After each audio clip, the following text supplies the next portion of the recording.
You're listening to the Back Home Network, presented by Homefield Apparel.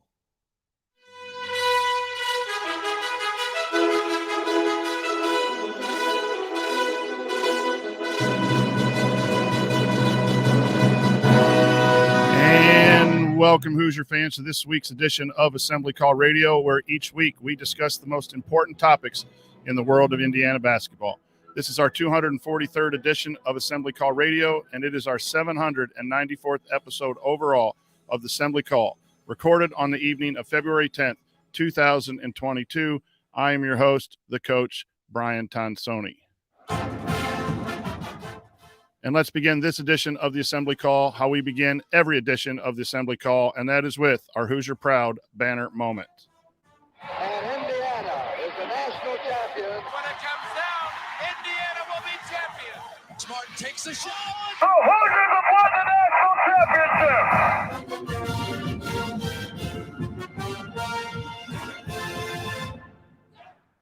This week's banner moment happened on Tuesday. Adversity had hit the Indiana program prior to the game against Northwestern, and Trey Galloway was put in a position that he probably did not expect heading up to Chicago for the game. However, Trey played with a passion and a desire that we Indiana fans have come to appreciate. Trey, job well done. Okay, let me introduce my esteemed co-host for tonight. He is the other coach and the founder of IU Film Room, where members of our premium IU sports community get in-depth video breakdowns of IU basketball. It's Tony Adranya. Coach, what are your thoughts on where this IU basketball season stands right now? Yeah, first of all, thanks for having me on yet again. Love coming on here on Thursday nights or after games. I was a little nervous about today. I was texting Jared earlier in the week and was like, I lost my voice after the reunion this past weekend. So I'm happy to have my voice back first and foremost. So if I sound a little raspy here and there, give me a break. But in terms of how I'm feeling about the IU team, obviously, they've kind of reached a fork in the road, and there's two paths that they can kind of go down from here. Adversity has certainly struck this program. And, it's obviously going to be something that we chat about throughout this evening. So I'll save some thoughts there. But obviously there's a couple ways this season can go right now for IU. And to be quite frank, it's not an unfamiliar place. Hoosier fans have found themselves in the beginning of February. So, hopefully it's not the same song and dance for it's been the last few years. But, that is on the table, unfortunately. And so, as we'll chat through that some more as we go on here. But certainly some things that need to be cleaned up, both on and off the floor. Okay, here we go. This is what we're going to cover this week. Segment one, we're going to reflect on this disappointing week in IU basketball, both on the court and off the court. It needs to be addressed, and we will do so after we get done here, or at the end of segment one. Segment two, we're going to nerd out a little bit on what's working and not working for Indiana schematically. We pulled a lot of stats, and Jared will be joining us later, and I think the three of us will try to go over some of the things that we think can maybe make a difference on the court. And then segment three, mailbag. And in fact, we have mailbag questions throughout the show tonight. I thought the community did a really good job of asking solid questions as usual, and we've kind of moved them throughout the show. So all of that is coming up this week on Assembly Call Radio. This edition of Assembly Call Radio, just like all shows on the Back Home Network, is presented by our friends at Homefield Apparel, where they have the largest collection of vintage IU apparel that you'll find anywhere, with beloved logos like the two different versions of the Bison. And Homefield has something for fans and grads of other schools, considering their product line now extends to more than 120 different schools with unique vintage logos for all of them. And no matter what you buy, that'll be comfortable and colors will last through many washings. Plus, you're supporting an Indiana-based company that came up through Kelly. What could be better than that? Go to homefieldapparel.com and use our promo code HOME for 15% off your entire first order. That's promo code HOME for 15% off. Once again, the website is homefieldapparel.com. Wear one for the team. Did I double read part of that ad there? I don't know, but I got caught up in the script. But Jared Morris has joined us here early on the show. Jared, your quick reflections. We're about ready to to go into the talk of the disappointing week that IU had, once 7-4, with a chance to get into the Big Ten race, lost a couple games, a heartbreaker in the second half against Illinois, and then the ultimate suspension of 5 players and the loss again down the stretch to Northwestern. Indiana finds himself at 16-7, 7-6 in the Big Ten, with games at Michigan State, home against Wisconsin, at Ohio State, and it is a turning point, if there maybe is the kind word to say, maybe. But your thoughts right now on the state of Indiana basketball? Yeah. Hello, guys. Good to see you. Tony, good to see you. It's always nice to have you here on AC Radio. Yeah, absolutely. Happy to be here. Voice holding up okay? It's okay for now. So far. Number one, I just, I'm ready to turn the page on what happened before the Northwestern game. Not ready to turn the page on the game itself, because I think there are things that we can learn from what happened in the game. But ready to turn the page on the suspensions. I think we talked a lot in the post-game show.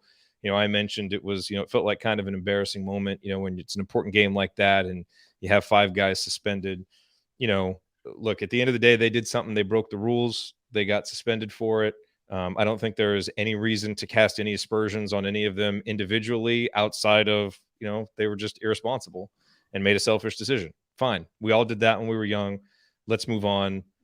They were held accountable, and now we'll see what everybody's made of and what the program is made of. So I think we can put that in the past. I don't think there's any reason to linger on that or talk more about it unless something else happens from a discipline issue, and and then it suggests there's a bigger issue. What's a lot more concerning to me is the way that Indiana has played on the court in the second half against Illinois and in that game against Northwestern. Even though I think the guys that played in the Northwestern game fought their tails off and did, okay, given their limitations, it still really underscored some issues, that I want to dive into even more in the second segment. We kind of talk about some of the things that are working and some of the things that aren't working. But it really sets up for this game Saturday to be a really big one against Michigan State, because I think, that's a tough place to play. We know we've won there, twice since like 1993 or something like that. And the last one was maybe the most improbable win in recent IU history, but they're beatable, like if Indiana goes up there and plays well, that Michigan State team can be beaten. There's also a path for Indiana playing well, kind of getting itself righted, but not quite being able to do enough to win. So I think that is going to be a really, really interesting game to watch in terms of how Indiana plays. How do they respond to this adversity? And I really think that, look, results are always important. Getting a win would be huge, but a loss there is not going to kill you. And so I really think the process, the how, is going to be a lot more important in that game than the what. And so I'm really, really interested to watch how Indiana responds, because I think, you can look at each of these next 3 games individually and say, okay, well, a loss there is not going to hurt you, and a loss there is not going to hurt you, and a loss there is not going to hurt you. But you know what will hurt you? 5 straight losses, losing all 3 of the games while other teams pick up wins. So Indiana's got to find a way to get at least one of these wins. You would think the one against Wisconsin at home is the most probable, but they also won at Purdue and they won at Michigan State, so they can beat you on your home floor. So, I say all that to say, the program has some issues right now. Things clearly aren't as good as we thought they were coming off that Maryland win, and we're thinking about competing for a Big Ten title. This program's clearly not ready for that yet. So, what changes can they make? What things can they start doing differently now as the schedule ratchets up to be ready for it? Because if they come out and treat these next 2 games basketball-wise like they treated the previous 2 games, they're going to lose all 3 of them. And again, individually, you can explain each one away, but you got to start picking up wins, and you have to find a way to win 1 or 2 of these games. And that, we'll talk about that some more tonight, what they can do to do that. David Hanley in the community asked this question. I think there's a bunch of things, and we can just touch on this, and then we can get to section 2, which is basketball related, quickly. Because I do think we as fans and everything just need to let the program try to figure out what had happened and how they're going to go forward, and just keep rooting on these guys. But his question said, since it's 2 coaches on the mics, thoughts on offensive struggles, Woody's in-game coaching decisions, insight from a coach's perspective on how to handle discipline, accountability without fracturing a team, what to do off of recent off-court issues, about team leadership and is it possible to maintain an old school Coach Knight style? That's a good question. And I just want to share real quick. The players made a mistake. The coach made a decision. And then, I posted this and I appreciate the responses that I went into it with before I knew everything, that I was going to have patience. As a fan, I was going to then find forgiveness, and then I was going to seek to understand what the heck went on before I tried to make my comments about players or coaches or whatever. And I just think that's really good for fans to understand. We're going to be patient on how this thing all plays out. And where I agree with you, Jared, we need to talk about on the court, but I do think what happened Tuesday prior to the Northwestern game does affect on court. And it's going to be interesting to see, is it a boost and people pull together and react positively, or is it a fracturing scenario that affects basketball play? I think that's legitimate. I also, my concern is that what's going on behind the scenes, that 5 players felt confident enough to break curfew and do and break the rules, that the culture that was trying to be built all year wasn't being heard. And I'm not here to point fingers at players, coaches, whatever. But the truth is, guys, that the Indiana basketball culture that we thought was there in improved play, improved hustle on the defensive end, confidence in shooting, all of that stuff, it still happened. But, boy, there's some underlying stuff that needs to be fixed before we can maximize what's on the basketball floor. And I don't know, Tony, your thoughts on this, but sometimes when stuff happens like this, just reinstating players doesn't let it go. It just kind of lingers and festers, and even best intentions from a coaching staff to try to fix it, it might be a little more difficult than we would want. And hopefully it is easy and it's just a one-time thing and one-day thing and it's back to basketball and we play really good. But I am concerned about the underlying story of how in February this thing kind of blew up. It wasn't off-season partying. It wasn't other things. So I'm worried that there's some concerns. I hope I'm totally misguided on that.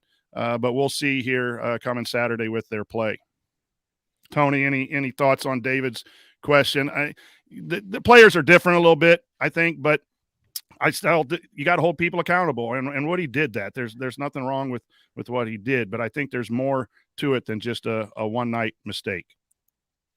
Yeah, I mean, just to briefly touch on it, it's not in the coaching handbook how to handle these situations because each one is unique, and it's there's so many sets of circumstances that determine how you can respond in a situation. And I think there's nobody better, has all of the circumstances laid out in front of them, and has dealt with bigger issues than Coach Woodson. And so whatever he decides on, I trust because he knows all the facts. He's a part of it. And but I do agree that it's probably not just something that's, you've made a mistake, you're suspended, it's behind you. You guys are back in the starting lineup, everything's good. And, there's not some lingering, at least trust issues from Coach Woodson and some of those guys at the very least. In terms of, is it an old school Coach Knight style? I don't really think it's an old school mentality to hold players accountable for making mistakes. When I was coaching when I was 23, 24 years old, back a decade ago or whatever it was, I suspended players for getting Fs or getting in trouble in school or talking back to their teachers. But I don't think that's an old school mentality personally. I think that's just holding people accountable. But at the end of the day, to kind of touch on David's other part of his questions with, how to handle it. Like I said, it's a case by case basis. And that can kind of be a slippery slope in itself too. Cause now it's like, all right, if Trayce Jackson-Davis breaks curfew, like you set the precedent, like he's out of game basically, or then you have a fractured culture there. So that's part of it too, is there's a precedent set, for better or for worse now with Coach Woody. And, if you go out and break curfew or it's a little deeper than just breaking curfew. I think, you're going out night for a game is the rumor. Then, there's a precedent set there and that can be a good thing. And that guys will never do that again. It could be a bad thing that your best player before, Big Ten tournament or something goes out and does that. And you've kind of set a precedent of, all right, guys are out when they do that. So with that said, I think Jared's right in that, we could talk to this till we're blue in the face and there's other things to talk about on court that are just as concerning, if not more. And so those are kind of my 2 cents on it before we put it to bed. And fortunately, both Trace and Race, the two best players, leaders of this team, have never given us any indication that we even have to worry about that. Correct. So yeah, there's no clear-cut answers, and now it's time to get back, to talking basketball. But we hope that everything else can get back to basketball as soon as possible. So coming up here on Assembly Call Radio, we're going to dive into some X's and O's and Jimmy's and Joe's to assess what's working, what's not on the court, and what tweaks might help Indiana down the stretch. That's next here on the Assembly Call.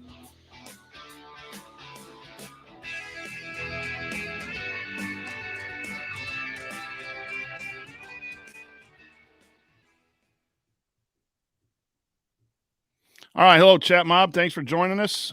Over 100 people I see here. Thanks, Tony. Thanks, Jared, for popping in. Hope everyone's doing all right in your neck of the woods, Jared. Everybody's good here, fortunately. Good deal. Good deal. Doing well. We got back on the win streak last night. You did? Losing a couple games. Yeah. Nice. We lost our best player to a high ankle sprain. No. Yeah, so that was our first game without him, and it was an opponent that we could beat, so it was nice. But we got 2 real tough games tomorrow night and Saturday, and our 22-point scorer is out this week.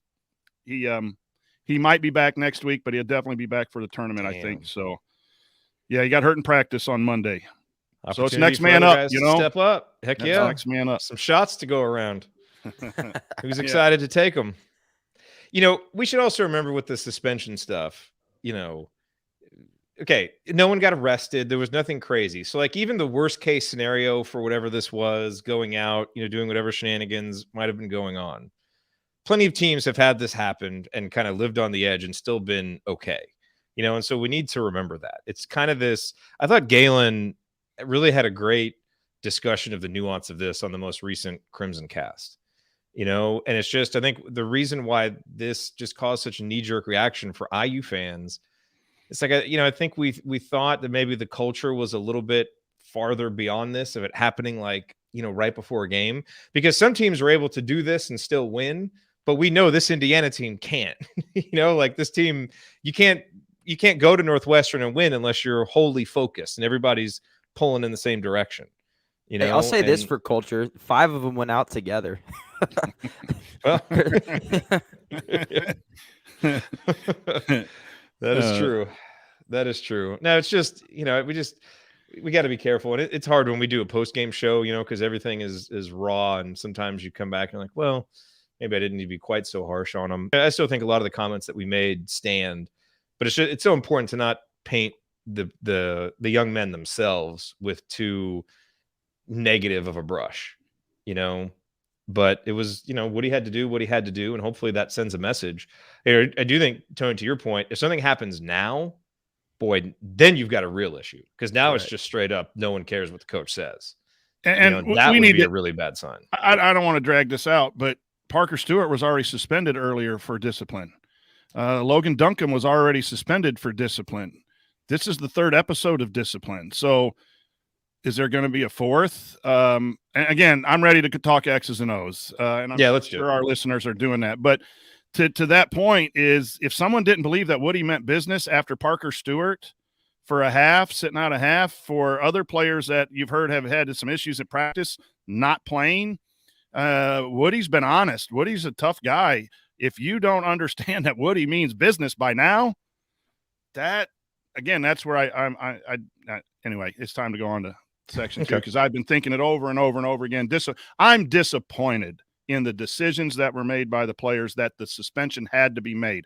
I'm not reveling in the fact that we have a coach that did the suspension. I think he had to do that, but I just wish our program would not. Mike DeCourcy today on Podcast on the Brink said in 37 years of broadcasting, he's never heard a program have to suspend 5 players at one time. Now, either those coaches were soft and didn't do it, or this kind of thing didn't happen in mass.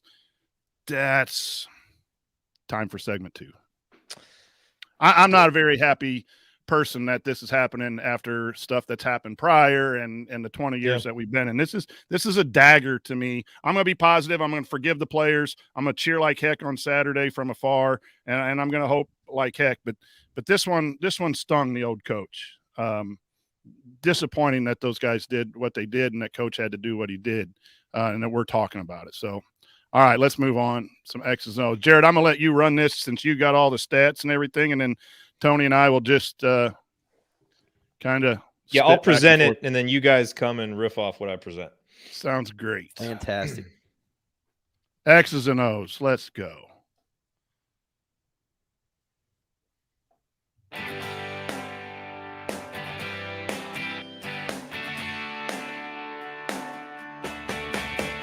Hey, this is Matt Spielfeld, Big Ten champ and better than advertised Sixth Man of the Year in 2016. And speaking of better than advertised, join Jared, Andy, Ryan, and Coach on the assembly call after every IU basketball game. Go Hoosiers. Thanks, Max. Welcome back to the assembly call. I'm the coach, Brian Tonsoni. Tonight's episode is also sponsored by Superior Insulators, owned by longtime listener and IU season ticket holder Brad Brosmer. Sorry, Brad, who we got to meet at our Switchyard event last week and who was nice enough to provide refreshments for everyone in attendance. We've been telling you about all the great work Brad's company has done installing air barrier systems and spray foam for the IU Excellence Academy, and how they also worked on the IU football locker room, Marching 100 Hall, and many other buildings on campus. Well, that work is all the more impressive because they aren't even based in Bloomington. But now, thanks to their recent acquisition of spray foam insulators in Bloomington, they will be able to grow and service the Bloomington market more efficiently through local teams and support. And it comes from their long-term objective of having a physical presence in Bloomington. So if you're anywhere in southern Indiana and you need residential or commercial insulation, visit insulators.com to learn more and schedule your appointment. That's insulators.com, INSEALATORS.com to learn more. And thank you, Brad, for your continued support of the show. So now Jared is going to introduce our next topic, but we're going to talk about what's working and what's not working and what we believe might need to be done on the court to help the Indiana Hoosiers achieve that goal of getting back into the NCAA tournament. Yeah, look, obviously, we're going down the stretch here in February. We know how important it is for Indiana to make the NCAA tournament, and none of us, you guys are coaches, but you're not the coaches. None of us are making decisions. And, as fans, we only have limited information. We see the games for 40 minutes. We have all different kinds of data that we can look at and parse. And it's interesting to kind of go through those things and kind of see, okay, what do the numbers tell us that's working? Where does that match with our eye test? Where does it not? What hypotheses or ideas do we have for things that could happen? All well knowing that we don't even get to see the most important stuff, which is in practice, and having that full context might make some of the decisions that are being made make more sense. But, with all those caveats, let's look at, okay, what is our eye test and what is the data telling us is actually working for this team and what's not? Because I've been tracking this as we go through the season, as we've gone through this season, and a few trends have emerged that have really surprised me in the numbers.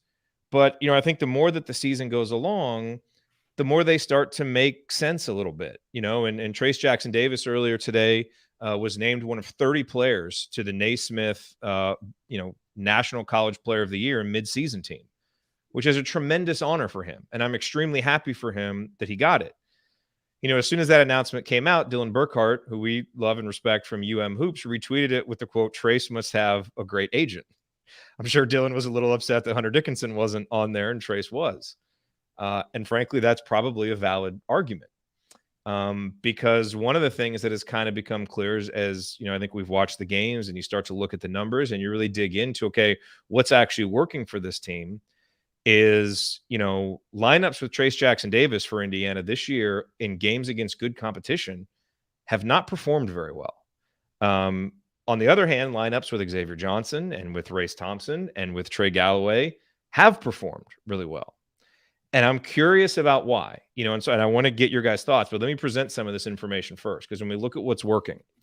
So, I took out, when I was looking at this, and I got a lot of this data from Hoop Lens, which does a wonderful job of aggregating together lineup data.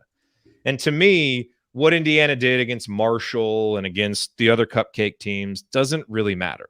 nothing that happened in those games is really going to tell us about what Indiana needs to do to win the next 3 games and to beat Big Ten teams. So I stripped that out. Okay. So in those 14 non-cupcake games, and by the way, that doesn't include the 2 games against Nebraska, because I don't think Nebraska is very good. They're a sub 150 team. So I took them out too. When Race Thompson is on the court, Indiana has an efficiency margin of plus 0.06. Okay, so that is your offensive points per possession minus your defensive points per possession. You obviously want that to be positive. Well, Indiana's is positive with Race Thompson on the court. When Race Thompson is not on the court, Indiana is minus 0.11. So that is a net efficiency margin of plus 0.17 when you take into account how good they are with him on the court and how bad they are without him on the court. Okay, does that make sense where that number comes from? So with Race, there's a big difference when he's on the court and when he's not, right? The numbers back that up. Same thing with Xavier Johnson. We're plus 0.06 with him on the court, minus 0.09 with him off the court. That's a net difference of 0.15. So Xavier Johnson has a huge impact when he's on the court and when he's off. For Trey Galloway, it's plus 0.11 with him on the court, minus 0.5 with him off the court, a net of plus 0.16. Rob Phinisee, it's a net of plus 0.21. All 4 of those guys have had a huge impact when they are on the court. Now, that does make some sense when you consider how important defense is to Indiana, because this has been a very defense-driven team. Those 4 guys are 4 of Indiana's best defenders, and so lineups with those guys have performed really well. But you would assume if lineups with all of those guys are doing well, then surely Trayce Jackson-Davis, Indiana's preseason All-American, assumed all Big Ten player, go-to guy for 3 years, that lineups with him would be performing well, right? Well, that hasn't been the case. Indiana has an efficiency margin of plus 0.01 with Trayce on the court. When Trayce is off the court, Indiana's efficiency margin is plus 0.08. So Indiana has actually been better in their 14 games against non-cupcake teams with Trayce off the court, which is surprising. Now you think back to, the Purdue game when he's out with foul trouble and Rob Phinisee goes nuts. You think about the Illinois game when he's out with foul trouble and Indiana plays their best, there at the end of the first half. And so when that happens once, even if it happens twice, you might say, okay, well, how often is Rob Phinisee just going to go off like he did in the Purdue game? That's just bad luck for Trayce that he wasn't on the court. Maybe, or maybe there was a reason why the offense played, a little bit better, right? That's what I want to dig into with you guys. But what I find really interesting about this data is when you start to add Miller Kopp and Parker Stewart into it. Because what you find with Trayce and with those numbers is playing with Miller and Parker seems to have a bigger negative impact on Trayce than it does on anybody else. Okay. And let's just talk about Miller Kopp and Parker Stewart playing together because they've both been hot button guys. When they are on the court together, Indiana's efficiency margin is plus 0.02. All right. I mean, that's not great. You're not going to win much there, but at least it's positive. And it's positive because the offense is a little bit better. The defense gives up 1 point per possession, which is much worse than Indiana is normally. When they are both off the court, okay, when neither Parker or Miller is playing, Indiana's efficiency margin is plus 0.29. Plus 0.29, which is like top 10 good. The defense goes all the way to 0.75 points per possession. So that's a 0.25 point per possession difference with Miller Kopp and Parker Stewart on the court and off. And when Trayce is playing with them, it really has a big impact. So in lineups, when Trayce and Miller and Parker play together, which is our starting lineup, so pretty much the start of the first half, the start of the second half, and then some other minutes mixed in there, they are minus 0.03. When Trayce plays with Miller and Parker Stewart off the court, and there have been 125 possessions, Indiana is plus 0.45. Plus 0.45. So think about those numbers that I laid out with Trayce earlier and kind of how pedestrian Indiana is even better. Well, when you remove some of the time that he plays with Miller Kopp and Parker Stewart, a lot of that goes away. And in fact, in lineups where Trayce, Race, and X play together without Parker or Miller, and it hasn't been a lot, but it's been 72 possessions, which is basically the equivalent of one game, Indiana's efficiency margin is plus 0.76. That's it. For context, that's amazing. Okay. Now, would that stick with, more minutes with them playing together? Perhaps not. But I think what it shows here is, and those numbers don't stay, by the way, with Miller and Parker. With Race and with X and with the other guys, you don't see the same drastic thing. You see it with Trayce. So my question to you guys is why? Because there is something about the combination of Trayce Jackson-Davis, Miller Kopp and Parker Stewart that is not working. And the irony is that the argument for them being the starting lineup has always been, whenever you talk with anybody about it, the argument is almost always, well, if you have Parker and Miller out there, it's going to help Trace because you have shooters to space the floor. That's going to give, that's going to allow Indiana to make more threes. That's going to give Trace more space to operate. And so what you lose in playmaking, what you lose in defense with those guys out there, you're going to compensate because you're going to get Trace going and the offense is going to be better. But we're not really seeing that. And we're seeing the negative impact on the defense and the lack of playmaking, I think, really hurt. Because here's the thing. Indiana is shooting well with those guys on the court. With Parker and Miller on the court, Indiana is shooting 40.4% from three-point range. That's outstanding. But their three-point rate, right, how often do they take three-pointers? It's roughly the same as the other lineups. So they're putting this lineup out there to shoot, but they're not getting the guys' shots. So the thing that it should do, they're not able to capitalize on it. You're not getting any secondary playmaking. And this is what I think really hurts Trace, because I think Trace operates better when he's getting the ball on the move, as opposed to just kind of being a stationary post-up guy. Well, when Trey Galloway is out there, there's a secondary playmaker. The offense is more kinetic. Trace is getting it on the move more.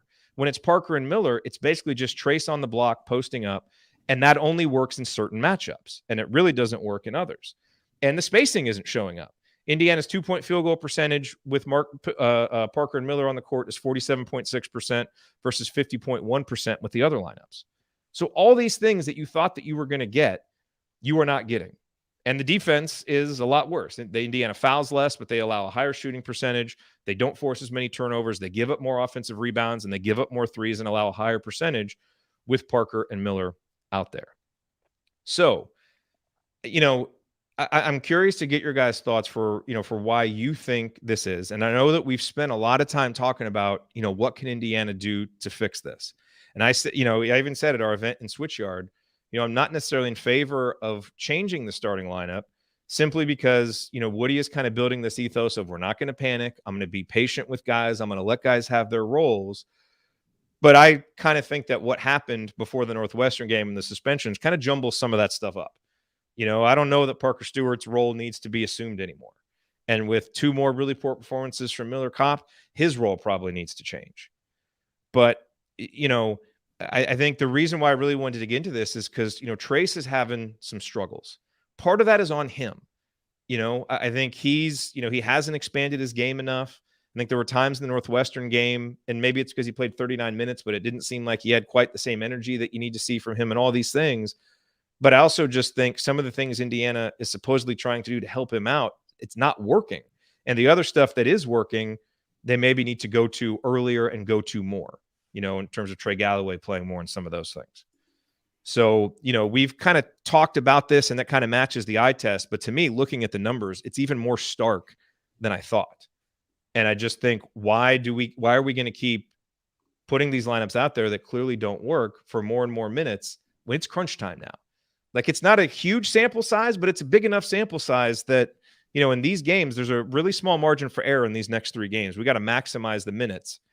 And again, there's a lot of stuff we don't know from practice and all that. So I'll hold out space for that. But this is also painting a pretty compelling picture for what works and what doesn't. And I think at some point, Indiana's going to have to start doing more of what is working. So that's my information. I'd love to get your guys' thoughts on it. Well, I'm going to – my initial thing, and I'm always a film guy because I got to see – I know Tony does the film room, but I got to see things on film. But my initial thing is the ability to move on offense is very, very vital. Spacing is great. Offense is spacing. Spacing is offense. That's been said, Coach Majerus, offense, spacing is offense, and offense is spacing. Oh, I miss that guy. What a great, great coach to learn from. And so spacing is good, but I like movement. And I think when you talked about, having Rob out there and Trey out there and X out there together, you have multiple north-south guys. And so my initial thought, and you're reading this information and putting it on the run sheet, is that when the offense moves, the defense has to move. And you have a chance of catching the defense out of position or put them in rotation, and then you can get guys the ball more in situations than where everyone knows where the people are going to be, and they can have set rotations that they've practiced watching film. Okay, when the ball goes in the post, you're going to move this way, stay strong side on this shooter, and you could be half and half over on. It's easier when you don't move the help. That's my initial thought, and I've been clamoring for more set plays for shooters, where I think you got to guard a staggered double, and then you got to maybe slip into the post. You could even help TJD by moving people more, even with Miller and Parker. But my initial thought, and we're interested to see what Tony says, is that they just move better on offense, those guys, and it creates opportunities by putting the defense in tougher positions. And Tony, to go along with that, they get more transition opportunities. Parker and Miller, when they get rebounds, they're not turning it, up the court. Someone like Trey Galloway is, and that helps Indiana get easy buckets too. Absolutely. I mean, you guys both kind of nailed kind of what I'm thinking in terms of, neither Parker nor Miller can create a shot for themselves or for anybody else. Everything is kind of predicated on what others can do to help them get their shots. And that's fine, that they're spot up shooters. I've actually got some stats on spot up versus off screen that I want to talk about here in a bit with those guys. But the fact that neither of those guys can really create, and then you look at who comes in for them, it's Rob, Galloway. You're talking about guys whose assist rates are 15% or higher, whereas I think Miller and Kopp are both around like 7% or something like that in terms of assist rate. So, the fact that neither of those guys can create is obviously an issue. And then I think some of it is what Coach was saying in terms of the ball's not moving side to side. And along with what you were saying, Jared, that Trace is better on the move. Well, kind of what IU runs is, their set they like to run more than any is the most simple set in the world. It's run a guy from the baseline, have him rub Trace's guy on the block, and then have Trace stand there and post, throw it to him, and everybody kind of stands and watches. Well, Trace is actually, he's not a great back to basket, try to back somebody down. He's undersized in the Big Ten in terms of playing at the 5. And so they don't have to double him. Even a guy like Young at Northwestern can guard him one-on-one in a post-up. And so guys can stay glued to Miller and Parker because they're not really having to go double Trace Jackson Davis, whereas we saw things open up a little bit more in the non-conference when it might be a 6'7", 6'8" guy guarding Trace Jackson Davis, and teams do have to throw 2 at him. And then he's able to he's very good passing out of the post when he needs to, and then he's able to find guys, and that's when you saw Parker and Miller really kind of be able to get going when the double team was forced. But he hasn't really had to do that, or teams haven't had to do that to him in the Big Ten. So I think that plays a factor too. But what I would love to see is even when Indiana wants to run sets like that baseline cut, run some false action before that, get guys moving, and then you can run that exact same action, but you've already got the defense moving, and they're not just prepared for that set. And so top side. Absolutely. And so how many times, Coach, have you said that in whatever offense you believe in? Side, top, side. Come on, get the ball. Side, top, side. All of them. And so, I think that plays a factor as well. But, the lack of playmaking from those two, the fact that everything's kind of predicated on Trace Jackson Davis in a situation where he's really not at his best trying to back somebody down.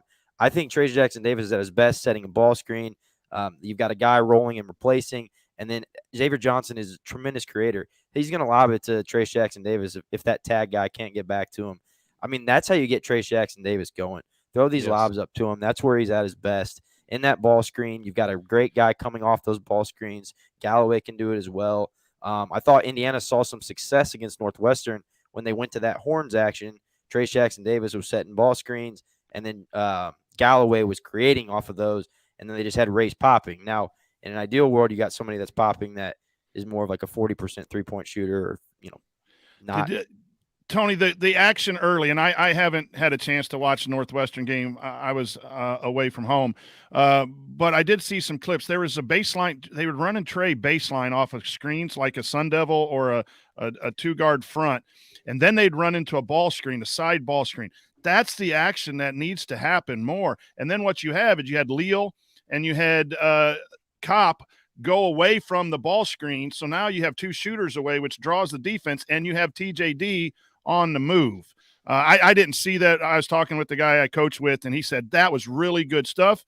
And then it didn't show up much after the first, 2 or 3 possessions. So like they game planned it and they ran it for a while. And then all of a sudden those kind of actions weren't happening again in the second half. But that side ball screen, putting him in moves, and then everyone he can shoot that 15-footer. He can pick and pop if they're playing drop coverage. He could pop to range. And he that's create another the way to short get roll. him. I mean, he can create in the short roll. Exactly. And if people come up, then he's a good enough passer and he's advanced in passing to get other people. But it's ball movement, Tony and Jared, and it's people movement is what's good offense. Like when you see the teams that you watch when you're not watching IU, the teams that win move. They move, and then like Tony said, they might move hard, and then once it goes in the post, they get to their spots. But you've already worn out that defensive possession, and someone might have switched, and the monster or the trap is going to come from a different spot. That's the kind of stuff I would like to see. Indiana, that side ball screen is encouraging to me, and we know they have it in because they ran it against Northwestern early. So that kind of stuff, and that's where Galloway got going early against Northwestern. But that's the kind of things I think you see in this data, Jared. Just shows that the big size has always given TJD problems, and if he catches it and the big guys are between him and the basket, it's not as easy for Indiana to score in those situations. Just looking at Illinois does a lot of that stuff for Coburn. They run a lot of false action, and then they'll get set up into a side ball screen, roll replace, and it's hard as hell to guard because they've got somebody that's replacing that can shoot, in a Frazier, and then obviously Kofi is Kofi, and then they've got a creator as well. Illinois I think does a really good job, and obviously I think their personnel is a little more advanced than ours, but they have a similar personnel in terms of they've got a big guy in the middle that's not going to step out and do much. Now he's a true big 7-footer, a little bit harder to guard, but I like the way that Underwood has his offense set up, and the spacing. Joey Burton, I don't know if you guys know who he is. He's a trainer, NBA trainer. He was tweeting me and said when we played Illinois that if he didn't know who the coaches were, he would have thought Illinois had the coach coming from NBA and IU had a coach that was kind of long in the NCAA game, just in terms of spacing and ball movement. What do you call that? Your screen when you take your 5 men, you have that false motion. He ends up at the middle at the nail, and then he just hammers that screen right down, right in front of the rim, and the guard cuts up. Do you have a call for that? I think that's what you're referring to with Kofi. It's straight from the top of the key down. The ball's on the wing, and then all of a sudden, and you post right in the center. Because a lot of times we think about posting on the right block or the left block, but if you get it, we call it the money spot. In our program, get the money spot where all you got to do is catch and score, either right, left, or over somebody. And Illinois does that. And I think they do it with a pin screen. For me is more at the block, but it's like a pin screen action where it's down towards the basket and that guard just comes right up the top of the key. And then that takes away help too, because now it's a longer double because it's in the center of the floor. It's not somewhere on the block. But those are the types of things where you got to put TJD in better positions to do things. And then speaking of Illinois, Underwood said in the post game that he wants to force twos. So what you see with Miller Kopp and Parker is people locking down on them. You have a big center, and Tony said he's kind of hard to – you can guard him one-on-one. So now all you got to do is force X to take the ball screen, go over the top, and force X to take those twos. If he hits a lot of them, you're going to lose. You shake his hand, but you're going to roll the dice with X and Rob taking shots. Purdue got beat with that kind of strategy because Rob went off.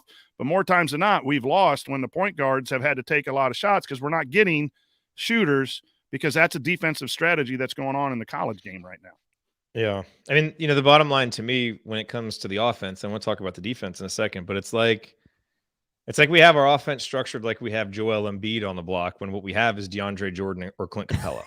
And I don't necessarily mean that as a slight at Trace. It's going to come off that way because, Trace is a preseason All-American and he fashions himself as a go-to guy. And I think he tries to do all the right things, but because of roster limitations and maybe, who knows, maybe because of, obviously when you recruit a guy of his stature and then you recruit him back, he was going to be the focal point of this team.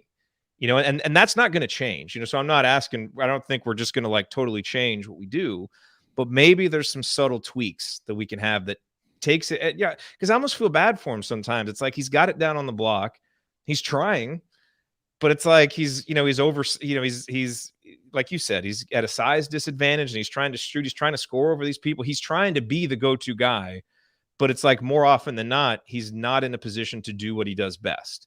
And I don't blame him as much for that. I blame the structure of what we're doing offensively. Yep. So I'm struggling as we go through the season to come to grips with how I feel about Trayce, because I mean, I love Trayce, but I think there are, someone asked in the chat, why isn't he taking more shots? Well, he's not comfortable doing it.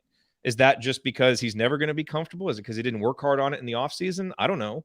But, at some point he has a responsibility to improve his game too. And some of his skills have seemed to stay stagnant. So I don't mean to not put any accountability on him.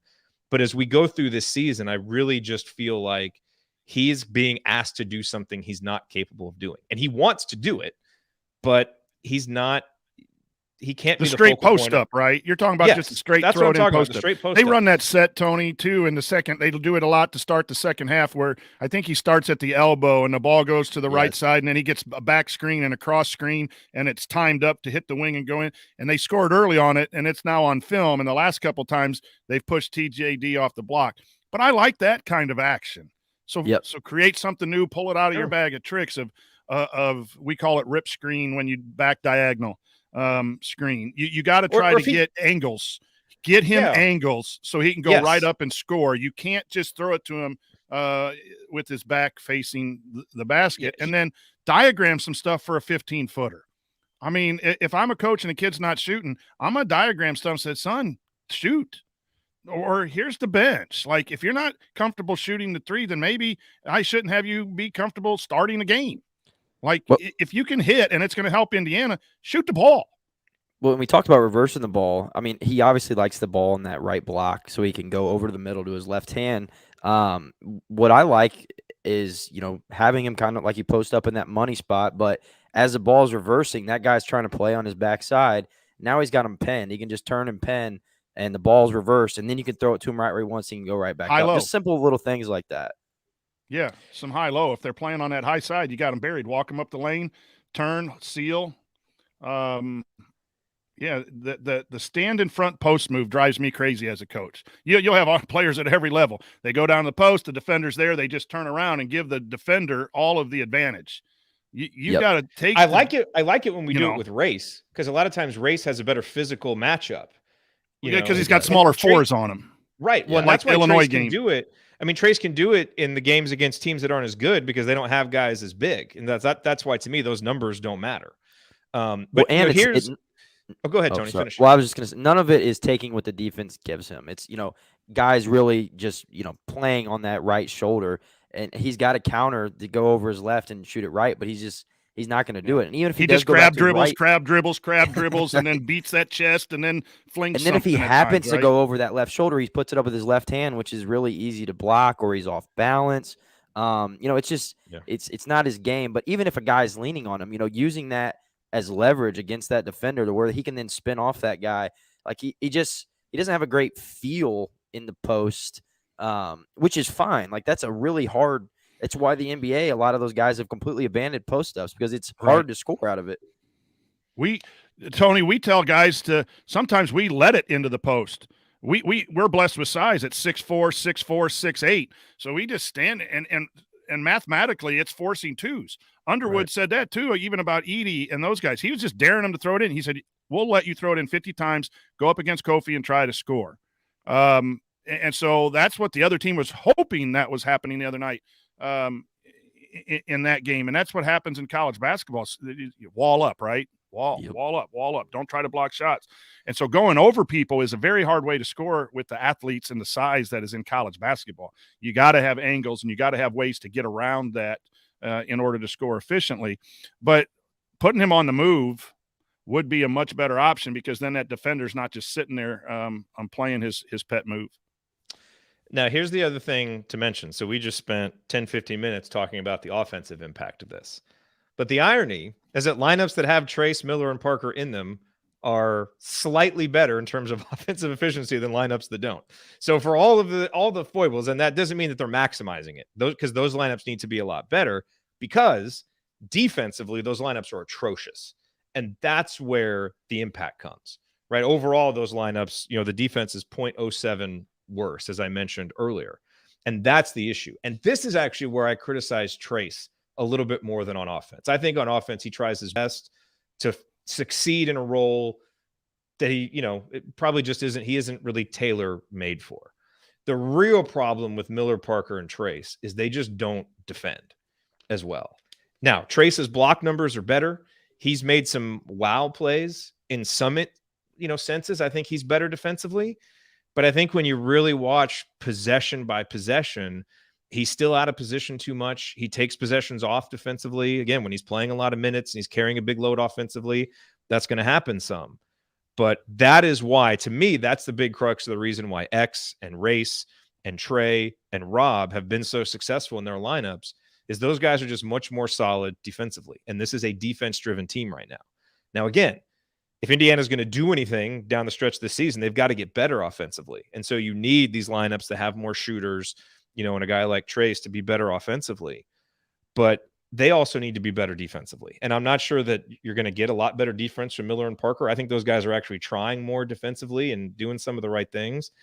I do think Trayce has some margin to improve defensively, and I think he's slipped. And I think teams have kind of recognized that he's going to go for blocks, and they've used that against him. His communication with Race, on stuff that happens in the post isn't always great. Some doesn't execute switches as well. So that, to me, and when you start to look at all the lineups that Trayce is in and where the difference is, okay, why are lineups with Trayce not performing? Most of the time it comes on the defensive end, and he's kind of the one constant. And so that, to me, for all this stuff we talk about with offense, I think the biggest improvement he could make down the stretch for Indiana is to be better defensively. Now, is that in the cards for him? He's always struggled a little bit, just with the awareness and the quick decision-making defensively, but he's been around longer. He's seen more stuff now. He's a terrific rim protector. So, our 2-point defense is good because he's there changing shots, but him getting out of position also sometimes ends up in a 3-pointer where another guy is kind of running, at the 3-point guy or at the shooter, but it was something that happened, 2 steps before that caused it. So that, to me, is the big issue. And I don't know if you guys have, thoughts on that or what he can do better. But I thought, especially in the Northwestern game and in some other recent games, that's been lacking a little bit, which to me has been more disappointing than the offense. Yeah, I think. Go ahead, Coach. I'll go ahead. I think that's part of it is that undersized nature of him just having to try and play post defense against guys like Kofi or even Young to an extent, who's, not a great offensive player though. I think some of it is the undersized nature, but I think the worst part of Trayce's defensive game is guarding ball screens. When he's off of the floor and you watch Trayce guard ball screens, and some of this is schematic, but IU wants to do a quick hedge, let the guy recover. Trayce's quick hedges are almost non-existent. They're very slow, and it's just kind of a quick hedge. And a lot of times the defender's turning the corner, and then he's trying to time it and pin it off the backboard. But now it's dished out to the roller, and that guy's scoring. So it's a couple different things. I do think his ball screen defense leaves a lot to be desired. I think Race Thompson executes what they're trying to do. When he's kind of playing that 5 spot a little bit better. Basically, when you're doing that quick edge, you're trying to stop the momentum of the ball handler. A lot of times, Trayce isn't successful in doing that, and you're left with Guy turning the corner and going north-south to the rim, which is never good for your defense. But you mentioned it, Jared, the communication aspect. When they're in these switching scenarios or I remember it against, I think it was Purdue. Guys got lost on a back screen.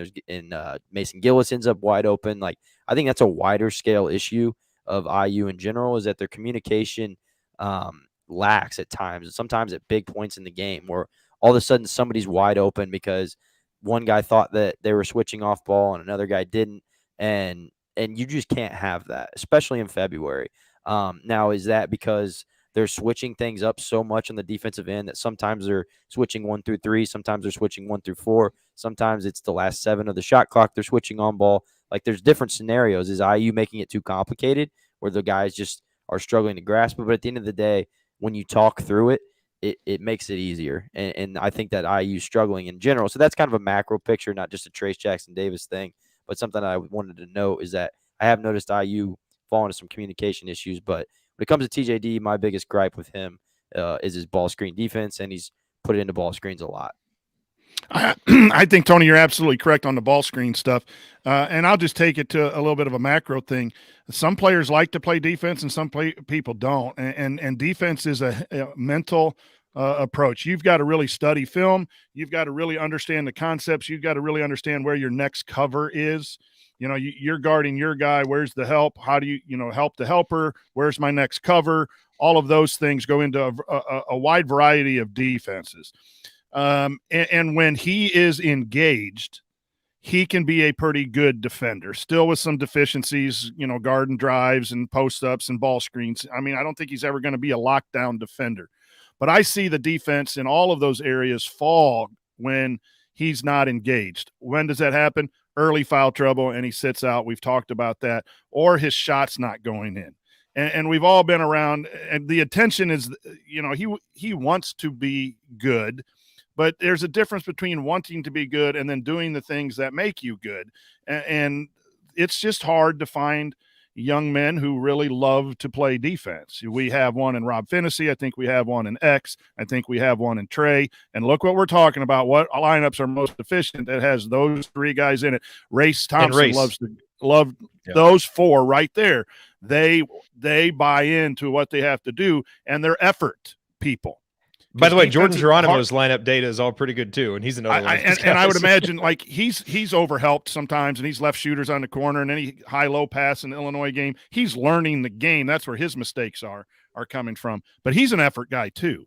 I'm not trying to accuse Trace Jackson Davis of not giving effort, but you can see his body language sometimes drops at times if things aren't going as planned. And if you're a defender if you're up 20, down 20, and you're just trying to, stop people any way you can. That's the thing that impresses me about Rob when he was playing and struggling offensively. Us coaches, we love those pit bull, bulldogs, I'm going to knock you and your grandmother over type defenders. You know what I mean? And we got a few of them. And that's why the defensive metrics are so good in the data that you said. And sometimes defensive guys can't shoot the basketball, though. That's the other problem, right, Coach? You put 5 defensive guys out there and you lose 30-28 because you can't hit the broadside of a barn. Yeah. I mean, Indiana's got to get better on both. I think, Coach, what you highlighted there, I think there's a subtle but really important difference between effort and energy. Yes. And energy is something that kind of rubs off on other guys in a positive way. And I think that's what we've seen from Trace. Again, a lot of it does go back to his offense. I think Trace wants to be a, 25-point, 12-rebound guy because it's going to lead his team to wins. It's going to get him accolades. He's motivated by a lot of the same things that we all would be motivated by. And I think he gets frustrated when that doesn't happen. That's why the offensive part of this discussion was important. Because I think in a different role, he might get easier baskets and it might be easier to get him going, right? But he's in the role that he's in. That's probably not going to change. And so that's where we are. And when those struggles happen, it does seem to carry over to the defensive side where, I think he's giving effort. Like, I think he's moving to spots quickly, but you can see from his body language, he's not providing energy that other guys feed off of, where Trey Galloway just exudes it, and Race a lot of times just exudes it. X does that. Rob gives fist pumps when he makes a big stop, and we'll forever love him for that Michigan State defense and that win. Yeah, right. But Trace's energy sometimes is not that, and so that's a good point about energy. And I didn't necessarily want this to, and I don't. Again, I don't want this to sound like a Trace bashing session because it's not that. He brings a lot to the table. He's a really good college basketball player. I keep wondering, man, I'd love to see him in another role on a different team where he could be in a role that is kind of more tailored to what he actually does well instead of this one, which everybody wants to work. It's just not, and It's like we funny keep you banging say our head that. against the wall with it, but there's a ceiling to building an offense around Trace, and it hurts him and it hurts everybody. And so that's why hopefully maybe there's some tweaks that we can make here down the stretch that'll help us unlock something offensively, because the offense over the last few weeks has been atrocious. And we're going to start seeing it seep in more to the defense. We've seen it some. They've stayed pretty strong defensively, but Trace is a big part of that defense. And if he continues to struggle offensively, I don't like the path that takes us down. What, Tony, tell me if I'm just crazy and maybe this is different levels of basketball, but I would love for Trace to set a flare screen for a shooter. Like if you're going to go over the top of a flare screen, now Trace has a chance to dive and get post position with an angle. If they switch, you definitely have a slip, but you're not going to switch a 7-footer on there. That frees up a shooter. If they throw it to the flare and it gets covered up, all you got to do is roll and hold that guy up, and now you got an angle to go into the post. Simple things like that will work at the collegiate level that I don't know about. But to me, putting him in flare screens, they do so well when they run the old Michigan State stuff. I think Fife might have put in, we call it X action, floppy action, whatever else you call underneath the basket, and then pin screen, and then the defenders are running off and you catch it and throw it in. Staggered doubles, and then dive in, or staggered doubles with the back screen for your post. Have the post be the second screener, and then the first screener turns around and rescreens into the post as the ball gets reversed. Those are things that I would like to see called over and over and over and over again. And maybe I'm just old school Bob Knight motion offense, and I know that it's gone away with the shot clock, but I think you can put into sets certain elements of screens and movement of people, and it's not that you're not going to not throw the ball to Trace Jackson Davis 7 out of 10 times. You're just doing it in different ways. I think that's the secret sauce, if I know anything. Something I wanted to see against Illinois, the way that Kofi was guarding him, was pull Trace out to that elbow. They were giving Trace the elbow catch, let him catch on the elbow, and then have a guard go set a ball screen for him and let him go to his left hand and see what they do. I mean, space it with shooters. And because Kofi's that guy running, kind of that drop coverage, he's probably not on the receiving end of too many ball screens. Just see what they do, because Trace has that left hand. He can go one dribble and cram it home, and just see what they do and how they react. So Williams was guarding Race. How about a post-to-post ball screen? Sure. Put all your shooters on the perimeter, throw that elbow catch, bring Race up from the block, and now Williams, who's battling Race, not want to give now you got to switch Williams, because you got to switch that. Right. Now you might go under. Kofi might go under and be able to recover on that. But if you get caught up in that screen, that's an emergency switch. Now you got 6'4" Williams in that situation in Illinois. Those are the things that I miss, that creativity that I see happening in other programs right now of, okay, man, if my best player's not getting the ball, we got to put something new in to get them the ball, or my shooters aren't getting shots. Tony, we do that every week. Yeah. We don't add stuff every week, but we look in our repertoire, our bag, and then we might tweak something a little bit. And other programs, assistant coaches are holding up, actions or play calls every trip down the floor.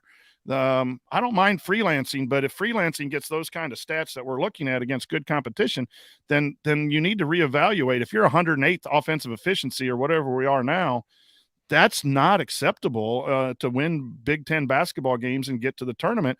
And sometimes it's, again, coaches don't try to lose. So you try stuff and it's not working. But if you keep doing the same things and it's not working, hoping that it does, it ain't going to work.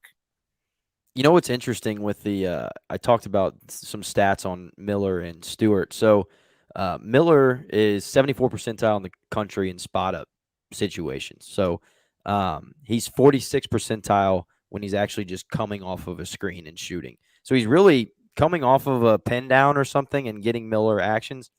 Fairly mediocre in terms of how he does. In terms of Parker Stewart, 81st percentile in the country in spot-up situations, 34th coming off the screen. Miller, 88th percentile in the country in just catch and shoot, 9th percentile in shots off the dribble.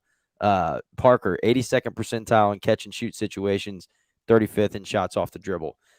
So, those tell a story to me, and I can see how Woody is struggling to to try and get these guys shots because of the nature they need it to score. They're great spot up shooters, but when you get them on the move, they kind of lose that. So now it's all right. How do we create actions that get these guys in spot up situations, or at least that's what I would be looking at. Because it's fairly large data set. Like I think each of those had 35, 40 possessions. That's what I was going to ask. Since we don't put them on the move very much, right? What was the numbers? But then move, get that false motion, put the defense in an area where you can get your drivers. But then maybe more so, Tony, what that speaks to me is that you need multiple drivers in there, not multiple shooters. Don't play them together. Nailed it. Don't play them together. Nailed it. I mean, right? That's yes. All the Trey stuff is great. I think we came up with some great ideas. If I had one takeaway from all the research that I've done, just don't play those two guys together. It takes away your greatest strength, which is your defense, and you're not getting the bang for the buck offensively. And we're in get another February driver now, and another so. defender in there, Jared. Yes. To even Yes, out you're gonna those numbers and those Treys minutes. out there, you're giving some stuff up. But do you? Because now maybe you free Trace up like he can't be traced up. So you might lose that 3-point shooting. That's what I mean. You give up some stuff, but you're getting some other stuff that seems more important for this and team. the overall net is better. Yes. All right. Well, good. I think we figured some stuff out here. Let's go to practice. Flare screens. I just love flare screens, Coach Adranya. When I draw stuff up, I always put a flare screen, and my head coach goes, "Yeah, another flare screen." Yeah, they're awesome. It's just great. Illinois did it out of their horn set. I mean, they'll have Frazier set the initial ball screen, and then he'll come off a Kofi flare, and then Kofi will go set another ball screen, and then now you've got a double gap that he can drive off of. Well, we're I love just X's and throwing O's. out ideas and looking at data. And I'll say this: Woody knows 2 million more sets than me, so I'm not trying to act like I know more. Right. Than Woody. I want to. We're just asking him to use them. There. Exactly. Yeah, I mean, we're just, we're just hypothesizing and throwing out ideas. And again, I hold space that there's stuff that's happening in practice and different things that we don't know that might explain some of this stuff. And, look, it's easier said than done to change Trace Jackson Davis's role. That would be like, moving the tectonic plates of the program, because he was recruited to play a certain role. He was brought back to play a certain role. That's what he expects, Now, maybe as a coach, you can convince a guy and you try a few different things, this, that, or the other. So sometimes we throw out stuff and it's like, oh yeah, this should be real easy to do. Why doesn't the coach do it? Well, because there's going to be a domino effect that you have to think through when it comes to player psychology and some of the other stuff. So it's easy to, like we start talking about this and we go down the road and, I see folks in the chat mob, why aren't we doing this? This is great. The coaches listen to the show. None of us think that. These coaches know, and they probably have come up with 8,000 better ideas than what we just have. But you also have to take into account the player psychology part and guys having roles and a lot of other things that go into some of this And stuff. they have to know the plays. Like they have to be able to go out there and execute them against live defense. And that's a lot of guys struggle with that. Yes. But all that said, I would love to see a few tweaks down the stretch because, one thing that, Ryan and I have argued on this. I mean, I think we have a nice team that can make the NCAA tournament, but I think there's a cap on how good. Yes, a cap on how good we can be. Ryan, I think, thinks this could be like a top 15 team if they were utilized correctly. I don't think we're that far off, but there's a little bit of a difference. But I think we all agree that we can be better than what we've been, and the offense can be better, so I think we just want to see that. And maybe if there's a few tweaks, a lineup thing here, some different sets here, it really feels like, just get us back up to 80th offensively, and that's good enough. Now that we slipped down into the hundreds. So there's more there. I hope we can unlock some of it down the stretch. So JD Hoosier, I think we had answered your question. Tom, you had a question about TJD's offensive struggles and the offense struggling. Hope we answered that. Coming up in our third segment, we're going to answer some more questions as we always do. So stick around with us here on the Assembly Call.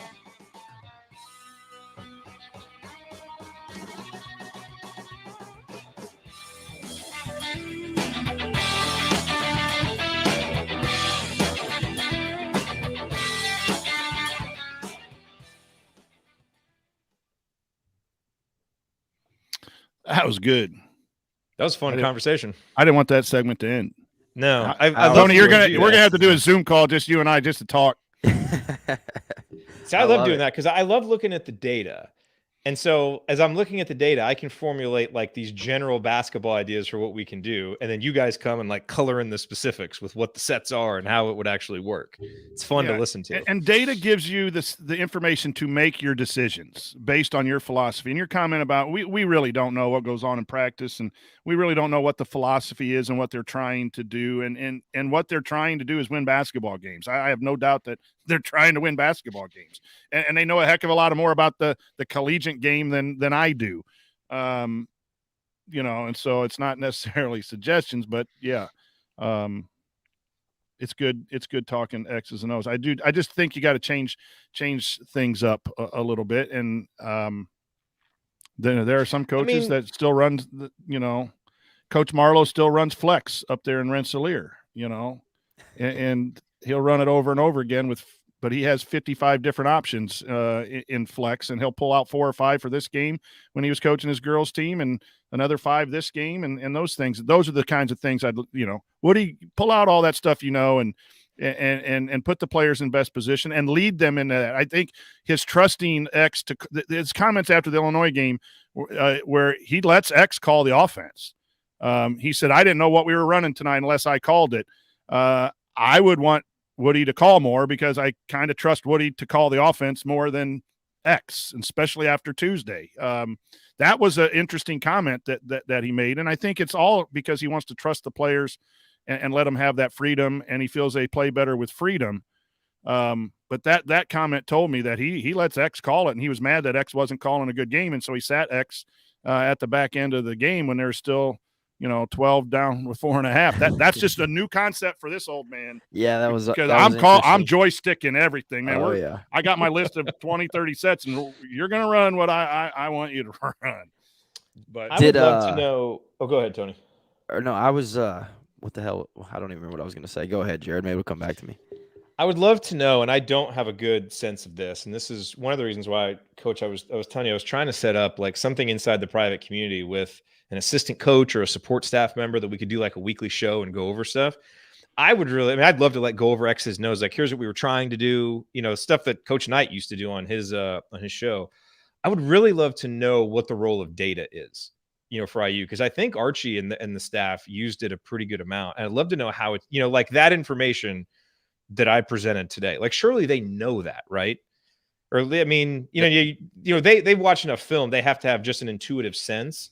But like, I wonder how much they actually look at the numbers. Are they looking at, something like an evanmia.com, which would have told them the same thing, which is that the Trace, Miller Kopp, Parker Stewart 3-man lineup is like our 4th worst in terms of efficiency.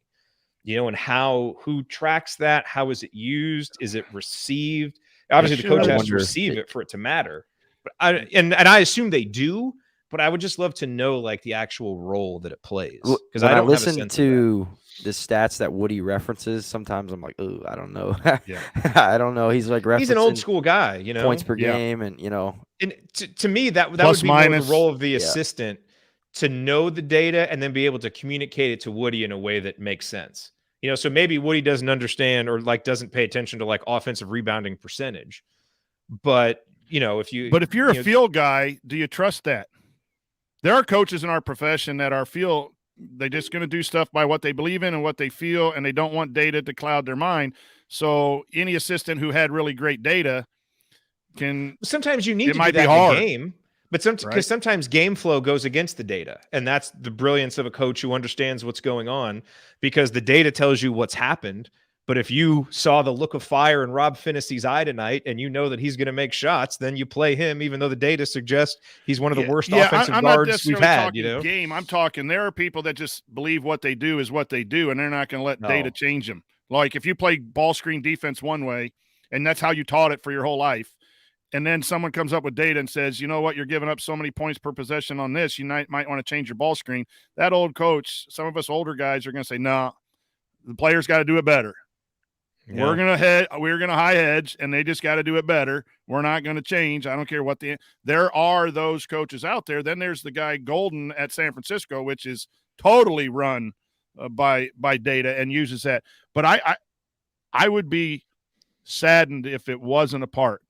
I think I mentioned on one show. It's a part. I know it's a part. I would love to have that kind of information available for high school.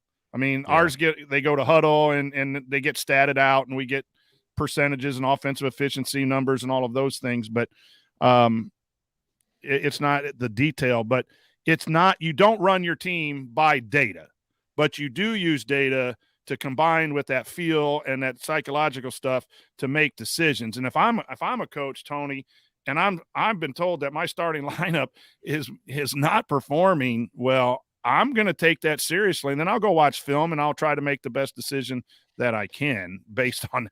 I would hope it's really used need data to bit. tell you that. I was going to say, I thought maybe the data was saying something I wasn't seeing, and that's why I went and dove into it. I'm like, nope, it's actually awful. Yeah, the data But the data does absolutely help. matches what we've For seen. example, like I wanted those wings to come off the move and off stagger doubles, but they're not better doing that.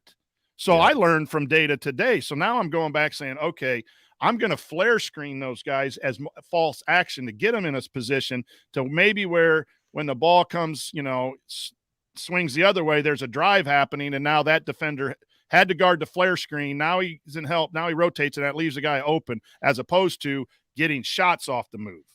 Yep. And that's how data should be used then to draw up your offense and defensive schemes is, man, I didn't know that. That guy's not, Yeah.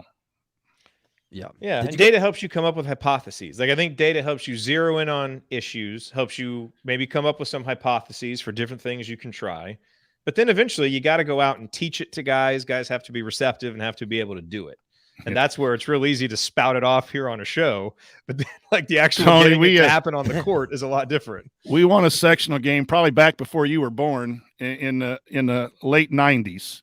When I first was coaching, 95, 96, we would just shot chart, and then we'd do our own stats. And we knew this post player could only hit 18-footers on the right side and was like 30% different on the left side. And so we game planned to come out and guard him on one side and leave him alone and let him shoot. And he went like 0 for 10 from that one side. And we won a sectional game. It was a semifinal, and we didn't end up winning the sectional championship. But that was back before there was even like, telephones, and that's how you use data. Jen, I Tony, was born in you, the late 90s, but I you was, were 98. I was 8. So I'm 31 right now. Oh my goodness. I got to quit hanging out with these youngsters. Real quick before we dive back into the next segment, have you guys seen? I'm sure you have seen the segment about Carmelo, JJ Redick talking about how Woody got Steve Novak paid. Mhm. Have you ever seen that? Yes. Like that got me so excited about Miller Kopp because I thought like, man, that's like Novak's obviously a better player than Miller Kopp, and he can move a little bit better. But I was like, okay, like Woody just like set up all this stuff for Miller Kopp, and I actually reached out to JJ Redick because he talked about a specific play called Sweet Georgia Brown that they always ran, and like it was Woody's like #1 play, and then they were talking about how he ran it in LA and New York. Redick must have been too busy to respond to me, but Duke guys. exactly. But I was just intrigued when I first heard about that. I'm like, man, like we're gonna get Miller and all these actions, and now I probably overestimated Miller's capabilities of being able to like move, come off the move, and rise and fire. But that segment was interesting versus like right now it just kind of stands there and like seeing what Woody did with Novak, but he also had Carmelo Anthony that was drawing a lot of attention. It would also be interesting to go back and look at what Miller's stats were his sophomore year because he's been a streaky guy. Yeah, he was but 33% last year. If you can get him hot, then. But shooters need shots, whether it's step in shots or off the move or whatever. Shooters need to get in the rhythm because you miss 2 or 3, you need to keep shooting, and there needs to be a certain volume, for shooters. And sometimes they only get 2 or 3 a game. That could be difficult to get into that positive rhythm. Yeah, the last thing I'll say is, and this will be more of a conversation for the off season, but I mean, I'm not going to, like when Archie was the coach, we spent a lot of time saying, when he gets his guys. And no one really wants to hear that, and it can be overdone, but there is a certain part of it I think that does make sense. And that's one thing that I'm going to be really interested to see. I'm worried about the lack of creativity that we've seen off, this season. I would certainly have liked to see more, but I also I really don't think that Woody is ever going to have a roster that sets up this way. Again, I think to a certain extent, when you bring Trace Jackson Davis back, you are hamstrung by the role he already had. You weren't going to change that role. Now you hope that he got better within it, but you just weren't going to change that. Again, we just spent 40 minutes talking about how there's things that you can do around that to help it. But I'm going to be really interested to see, when your offense isn't anchored to a guy playing on the post who's undersized, and you have wings who aren't one or the others. Right now, we have wings that are like a Trey Galloway who can drive and create but can't shoot, or Parker Stewart and Miller Kopp who can shoot but can't do anything else. We're recruiting guys who can do more than one thing, and so I think some of these things that Woody tries to do offensively are going to work better with those types of players. Yeah, absolutely. So, whether it's Woody or any coach, you need multi-dimensional players. When you have single-dimension players, and Tamar should be that guy. It's hard to run an offense, but you can. I mean, you can create stuff too, and you don't have to throw it into TJD 27 times. I know you promised him to try to get him in the NBA, but if it's going to help Indiana win, your job is to help Indiana win. Right. That's where the creativity with this roster has been disappointing. Right. Exactly. So, all right, let's get going here. That was an awesome segment. Damn. Segment 3. All right, let me hit the unpause thing here for Ari. Here we go. Oh, did you pause all that stuff? You took out the middle stuff?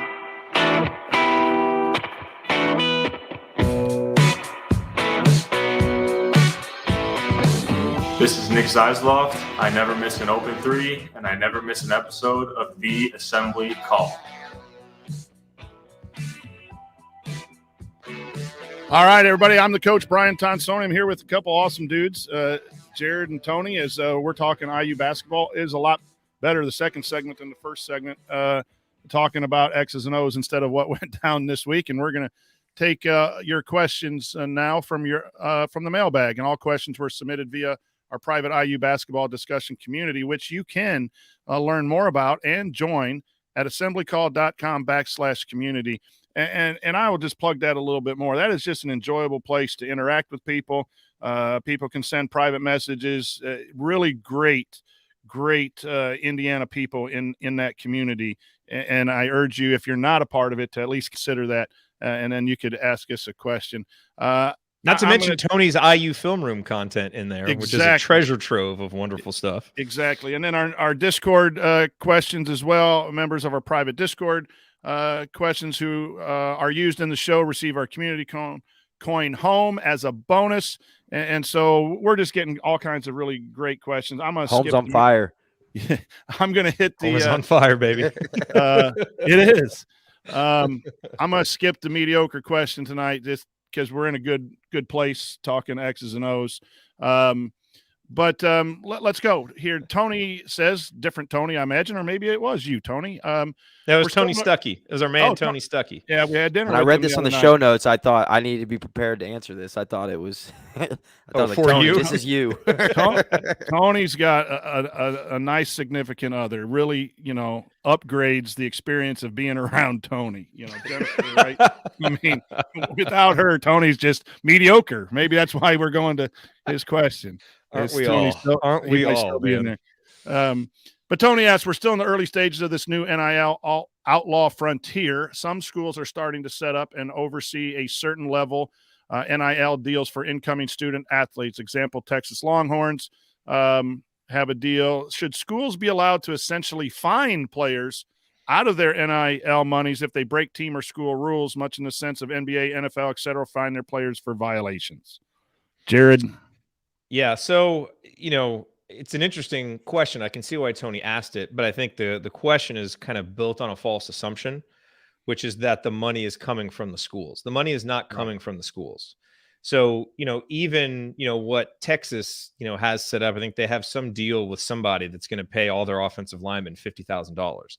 That's coming from a company.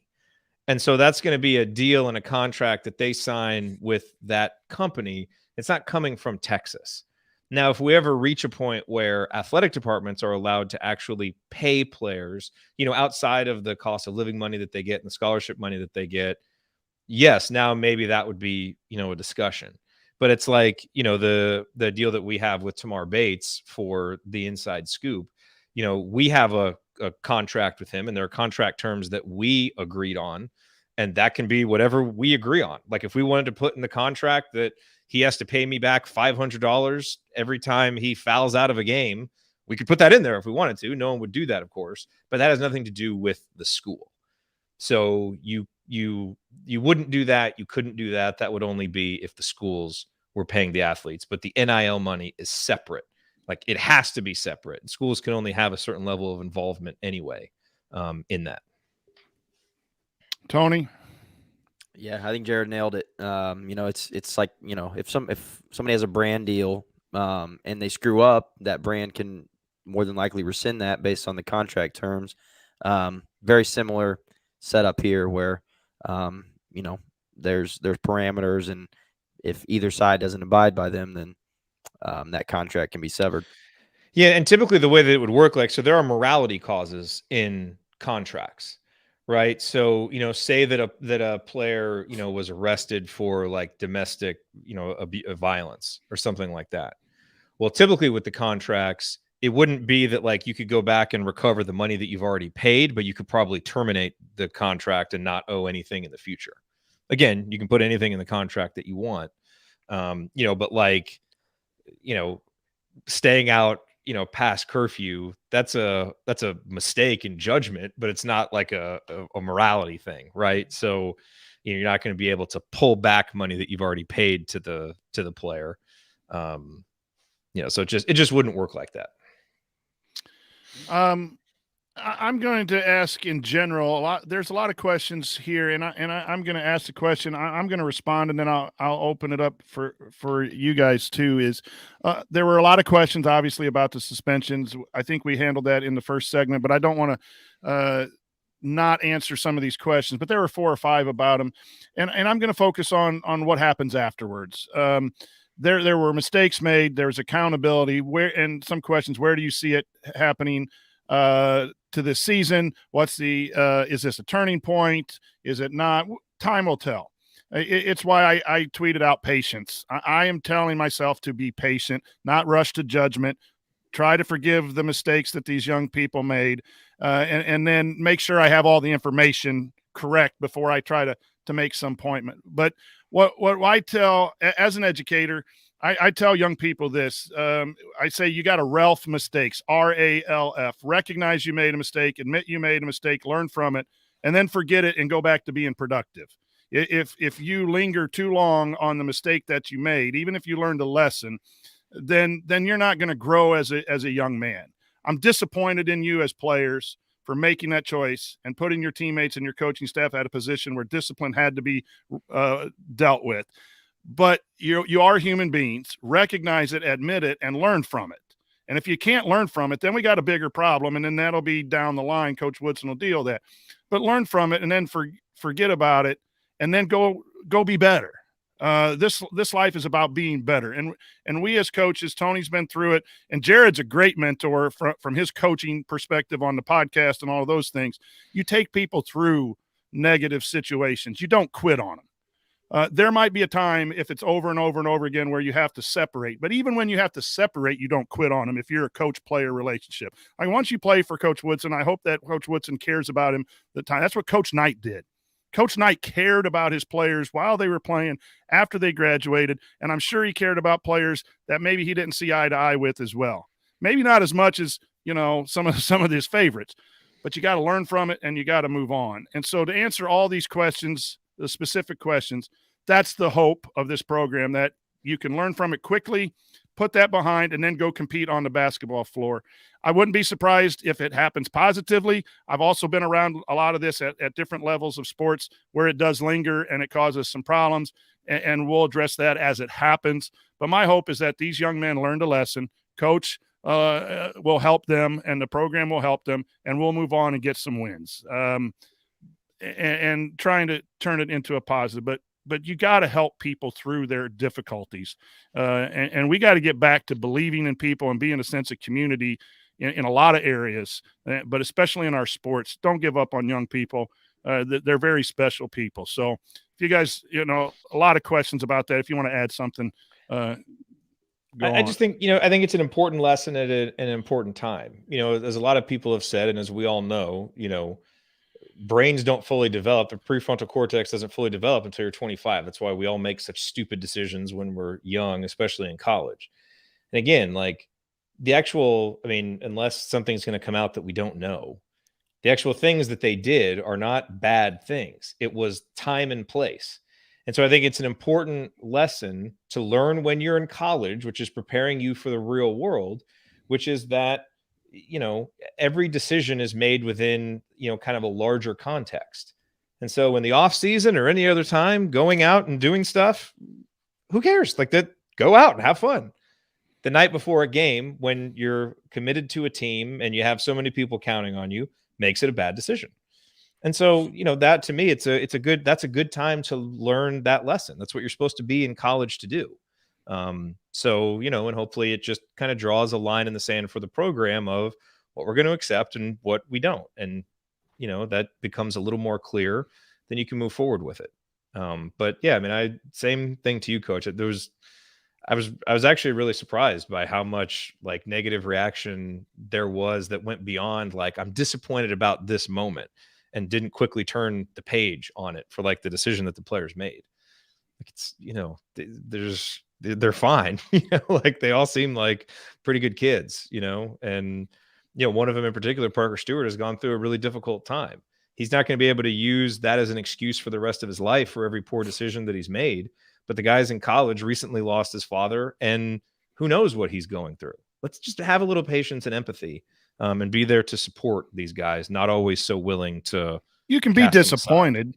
Right. Yeah, of course. And like I said, it was a dagger to me where Indiana had gotten to have to go back through this kind of talk again. It's a dagger to me. It's disappointing. It's a downer, but I'm not giving up. I refuse to give up on young people.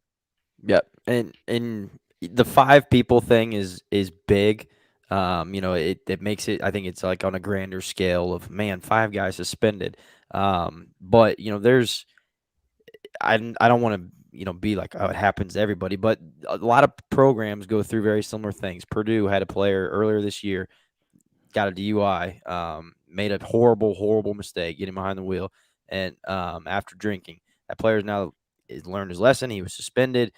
Coach Painter, had humility, sat him down, went through a whole thing. And now that player is probably the most efficient offensive basketball player in the country. And he's kind of turned it around in terms of I don't want to say it's a positive. It's never a positive when you do something like that, but he's been able to put that behind him. And my point being that these things happen. Like you said, they're college kids. They make mistakes. You learn from it. You show grace. And yeah, if it's a thing that happens a bunch, then yeah, there's sometimes you may have to go separate ways, or people don't see eye to eye. But when in this situation in general, I think fairly minor in terms of what happened. Like you said, time, place, not a good decision. You've paid your dues, and let's move on and let's beat Michigan State. And that's kind of how I would address my team. I've had similar things happen to my team. Believe it or not, I've had kids that have made stupid mistakes in high school, and more time. And then usually when we address it as a team, we say, hey, here's what happened. Here's the punishment. I still love all of you. And, we're going to move forward from this. And it's not something I like hold over their head, or, when they make a mistake, well, you made this mistake because you made this terrible decision 2 weeks ago. Like, that's not how it works. It's not how I think Coach Woody will operate. I think it's just, you made a mistake, you're going to pay for it, and hopefully you won't do it again. So again, Tony, Sally, a lot of people ask questions concerning that. We just made some general comments. We hope that you feel that we answered your question. We appreciate those questions. This is Valerie asked, I think, one of my favorite questions here, and I think that's probably Valerie always asks good questions. And it was good to see her too last weekend. She says this topic will date me probably, but what the hell happened to good sportsmanship? Let me get started with the offenses I know about. I was in the stands when grown men were yelling obscenities at Devontae Green. I understand Twitter that fans took to Twitter to attack players and shame their parents. Purdue asses were joining in as well. Someone mentioned that the Illinois assistant coaches were trash talking our players. My brother says that is on par for the course for Illinois. Fans were yelling some foul language at one player who formerly dated TJD. I hear the F word too many times. There's a time in memorial tradition of Purdue students singing IU sucks after their fight song. When I was in high school, we always had a cheer after every game. Hey, Springs Valley, say Springs Valley, good game. Yes, we played Larry Bird. I am all for cheering for your team and making your opponents feel unwelcome appropriately. So my quick answer, I'll turn it over to everyone else, is yes, Valerie. I think the foul language and the real personal attacks have no place in the sporting arena. It's just all too commonplace in college, professional, high school sports. Tony? Yeah, especially, again, we go back to kids. I have a little more grace for kids being stupid and saying stupid things. I especially have a problem when it's adults that are partaking or booing their own players, those types of things. But yeah, I mean, I'm in agreement with you, Coach. Like I don't think there's a place for it. I don't see that why it's necessary, and it really grinds my gears when it's coming from adults. By the way, on the Illinois assistant coach thing, because that was weird seeing it live. Apparently, it was started by our player who talked trash first, but it was still kind of weird seeing the Illinois coaches go after him, though. It's strange. Let that go. Yeah, I heard Woody and Underwood kind of got into it too, according to some people that were at the scores table. Yeah, we sat right in front of the student section for the Illinois game, and it was, they had a lot of good energy for the first half anyway when the game was going well, but I thought some of the heckling was terrible. Just in terms of, I don't know what's the right term. I don't want to say low class, but number one, it was ineffective, and number two, it was just kind of mean spirited, and there is never any reason to make fun of a guy's height, to make fun of a guy's weight, to make fun of a guy's name, or to make fun of their family. Because the first three, he's almost certainly heard it, and so it's not actually going to have an impact. It shows a total lack of creativity, and it's just mean. You don't make fun of something that is like a part of who a person is and that they can't necessarily change. That's just stupid. And it's not going to do anything. And families should just be off limits. You don't talk about people's families. You do your research. You can talk about stuff that they've done. An air ball that they had 2 games ago, the game-winning shot that they bricked, the stupid decision maybe that they made off the court. That's fair game. But the other stuff, I don't know, man. It was very disappointing. I'm going to share with you. Yeah, it is. The foul language, the hurtful, the meanness has to stop. You can get really creative in your distractive measures as a fan base, right? But one of my all-time greats was I'm teaching at Delphi, and we have moved our kids to Rossville because of school board. And anyway, my son comes back to Delphi to play, and he was a pretty good player. Mm-hmm. So I told the cheer section, I said, man, you got to give me some credit, street cred here. When he's shooting or something, you got to yell, your dad's better. Right. So my son gets fouled. He's at the free throw line in our home gym at Delphi. And our student section, who are my students, start yelling, your dad's better. Your dad's better. And I just love it. He nailed the 2 free throws because nothing ever bothered him. But that's creative, That's the creative. air ball. What happened to air ball? Or turn your back But when that's the announcing, right? That's the creative stuff. The creative stuff is what might actually distract somebody. Go up to that line, just don't cross it. Right. Right. Yeah. Just leave certain stuff off the table.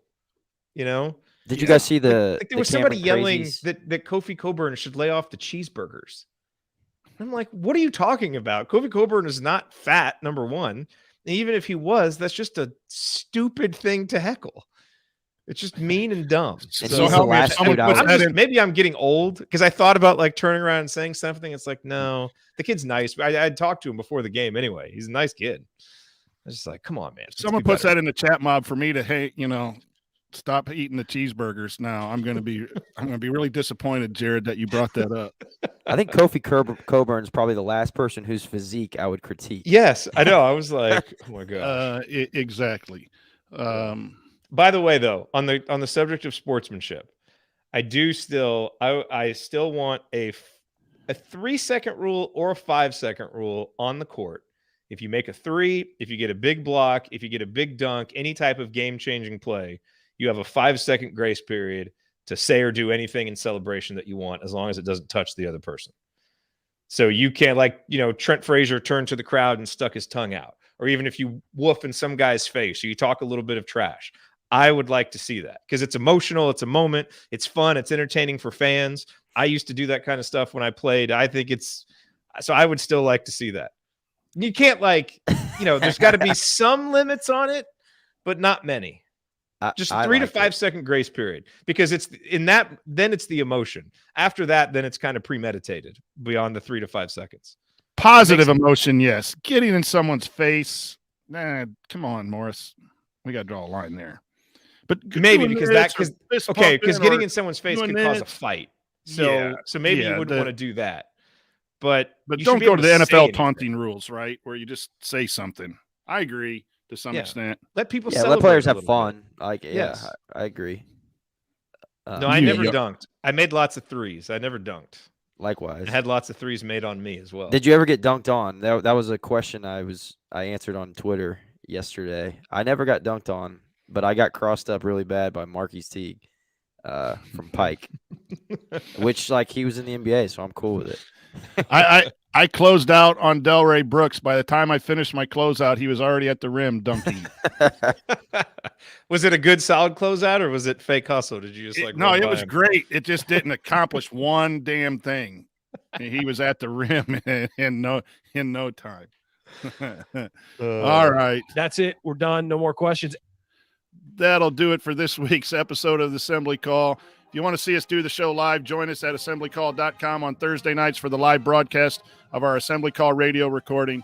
Thanks to Bob Thompson for producing our music. Thanks to John Ringer of rigsdesign.com for designing our logos. And thank you for listening. We'll talk to you soon, Saturday after the game. Until then. Take it from me, James Blackman Jr. Keep your elbows in, eyes on the rim, and get buckets. Go Hoosiers. Thank you. Thanks for coming out. All right, I got to get out of here, folks. Thank you. Get buckets. Wow, Purdue is getting spanked by Name Michigan. That's bad. See, this is why Purdue's really, really good. I think they can make a Final Four. I just don't buy them as a national champion because they can't go 6 straight games without a clunker or their defense killing them.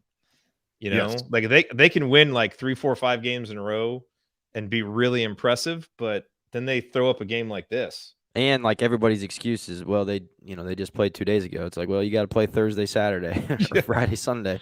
Yeah. Thanks, guys. I needed this one. I was a little down for the down, and this is good to talk basketball again instead of thinking about all the other stuff. Appreciate the chat, Bob. Good when question. Stuff gets frustrating or the team's not playing well, we retreat to what we do best, which is pulling out some data and talking X's and O's, and it's fun. Well, it's exactly why tossing out ideas. What the community is designed to do is be there. Be there and listen and ask some tough questions. But again, it was just great to not think about what happened and going forward. And hopefully we're done with it, but maybe not. Who knows? Life goes on, but it was good. I appreciate both of you. I will say one other thing that I've been thinking about, which I think kind of crystallized for me in the Northwestern game. And I don't think it can happen this year, but I really think the program will be better. Because right now, this is Trace's program, right? The team really feeds off his energy. He's the leader for better or worse. And he's got more skins on the wall really than anybody. So he's earned some of that, and then he's the best overall player and all that stuff. So it's going to be him. But I feel like the program will be more consistent when it's Trey Galloway's program than when it's Trace's program. Not that Trey is a better player, but he's just so much more consistent from, kind of an energy standpoint and some of those types of things. And that won't happen as long as Trace is here, but I do think,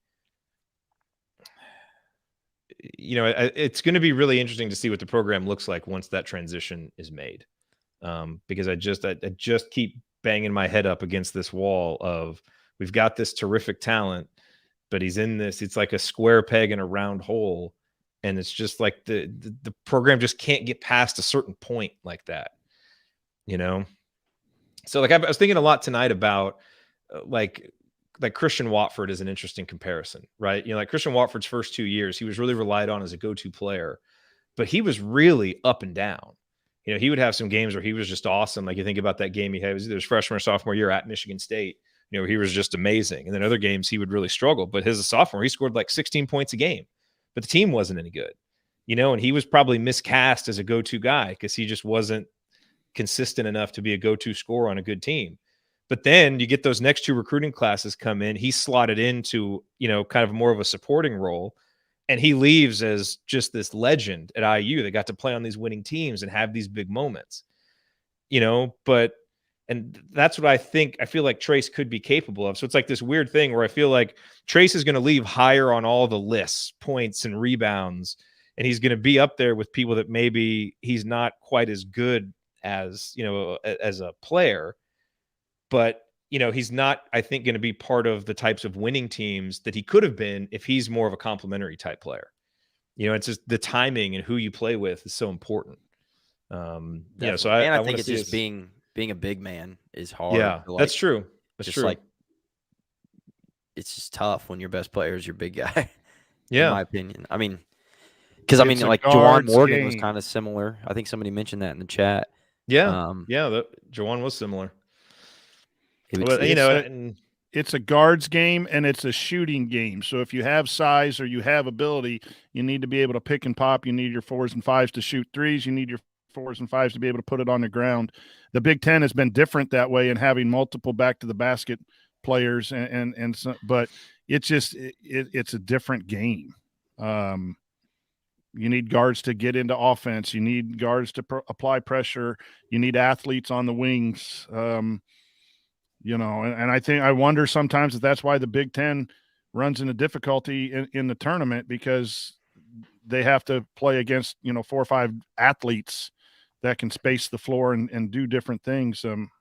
And they all just foul out immediately because they actually call fouls. It's not tackle basketball anymore. Mm-hmm. Unless Bo Borowski is running the show.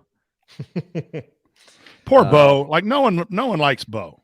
It's a name that's easy to remember too. Like all the other guys don't have names that are easy to remember, but Bo Borowski is kind of fun to say, and then you just get mad at him. He's kind of taken on like the Teddy B or the exactly. I actually thought his Bo reputation. was really I think good. he does good. I think he was really good in the official. Illinois game, actually. Yeah, I mean he doesn't. You're take really himself good too when both sides seriously. are mad at you. Exactly. He doesn't take when himself both sides too are mad at seriously. you. You're probably pretty good because you're busting your rear end and making the right calls. That intentional foul, I was just kind of like, okay, I'll take it, but that happens a lot. I mean, if they call that intentional, foul, that was a bad call. Like the push off. No, they just did kind of the take foul on a fast break to stop it, and he called the intentional. I mean, if you're gonna call it over and over, like great, but I mean that happens every game, 3 or 4 times a game. I think the NBA competition committee is actually trying to figure out a way to get that out of the game. They're getting sick of it, or the Euro foul, or whatever they call it. Your point about go Tony. So I've been working with the TBT guys trying to figure out a IU TBT team, and I've connected with a former manager that's connected with like Josh Newkirk, who's kind of trying to do some things.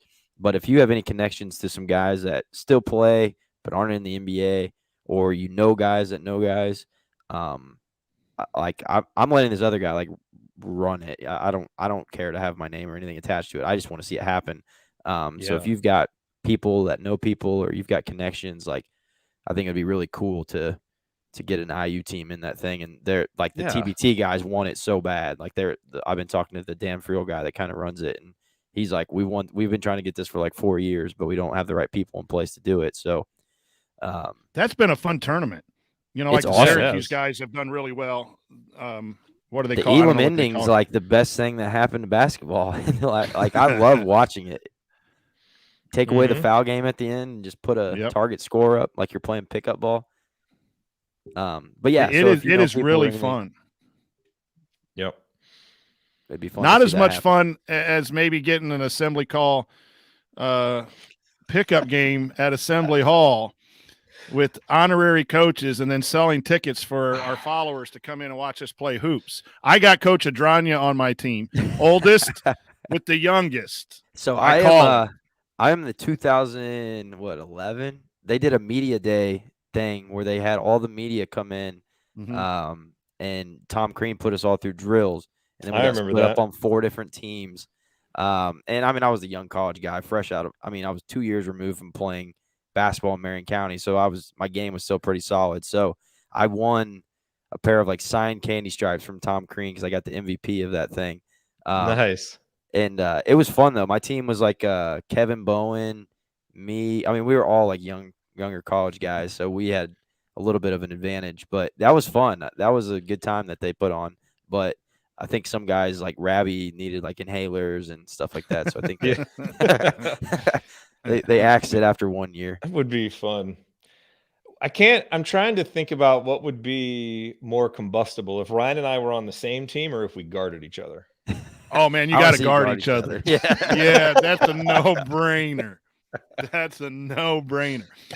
Oh, wait a minute. Next meetup, hopefully it's not snow. 1-on-1. Jared versus Ryan. Find a hoop in Bloomington. And we'll get play-by-play, Go color live. commentary. Go live Yeah. on StreamYard. That would be fun. We'll have the commentary. Tony and I would sit there on the commentary. I think that has to happen. That would be fun. I think that's a must. That would be fun. We'll even come down to Texas. Jared, you fly us all out. No kidding. Then to it San can be in the Diego. winter. Then we'll go to San Diego and do it on an aircraft carrier. Perfect. There you go. Oh, What would be the odds? That would be funny. Minus Depends on how long I 120? have to get in shape. Right now, Ryan's in a lot better shape than I am, so he would have the advantage. But I would train like Rocky and Rocky 4 for that matchup. This sounds better and better the more I think about it. Oh gosh. Andy could officiate. Yeah. Because he's calm. Right? Yeah. That'd That's be funny. good stuff. That would be funny. Oh, Well, Tony, thanks for doing this, man. It's always good to have you on here. absolutely. I'm glad it worked out. I was a little nervous when I woke up this morning.